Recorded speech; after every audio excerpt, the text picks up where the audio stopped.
নির্বাচিত সরকার কবে আসে নাই? এদেশে হাজার হাজার বার নির্বাচিত সরকার আইছে, কি করেছে? দুর্নীতিতে বাংলাদেশ বিশ্ব চ্যাম্পিয়ন। শ্রমিক লেভেলের তো একজন এমপি হয়ে 2-5 বছর পরে 10,000 কোটি টাকার মালিক। কি রে ভাই, টাকা কি এত সস্তা? আমি আপনি কাম কাজ করে খাই না? একটা টাকা ইনকাম করে আর একবেলা ভাত জুটানো পৃথিবীতে যে কত কষ্টের কাজ, কল্পনাও করতে পারবেন না। একবেলা ভাত জুটানো আর একটা টাকা ইনকাম করা কত কঠিন। আর শ্রমিকতে এমপি হয়ে 5 বছর পরে 10,000 কোটি টাকার মালিক। নির্বাচন মানে কি? 300 জন রাক্ষস আর 50 জন রাক্ষসী তৈরি করা, এছাড়া আর কিছুই না।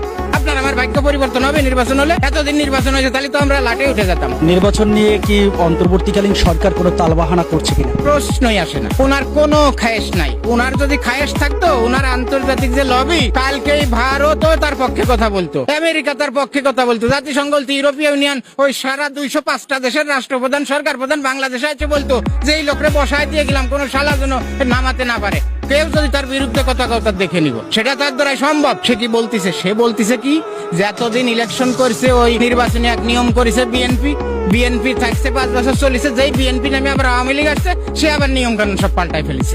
এখন আমি একটা সংস্কারটা কি, সংস্কার মানুষ হলো বোঝে না, আমরা সাধারণ মানুষ বুঝি না। সংস্কারটা হলো এরকম যে এতদিন যে নির্বাচনের নিয়ম ছিল, দেশ চালানোর নিয়ম ছিল, আইন কানুন ছিল, বিএনপি ক্ষমতা এসে 5 বছরে একরকম চালায় নিয়ম কানুন করে, ঠিক ওই নিয়ম আওয়ামী লীগ আসলে আবার সাথে সাথে ওই নিয়ম বাতিল করে নিজের মতো আবার করে নেয়।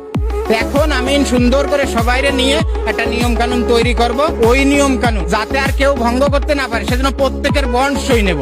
দলের প্রধানরা প্রত্যেকে বন্ড সই দেবে যে হ্যাঁ এই নিয়মের সাথে আমি রাজি, যাতে ভবিষ্যতে কেউ ক্ষমতা আসলি ওই নিয়ম আর কেউ ভাঙতে না পারে, ওই নিয়মের অধীনেই চলে। এটা কি খারাপ কাজ? এই দেশের মানুষ তো ভালো কিছু মানে ভালো মনে করে না, ওইটাই খারাপ মনে করে।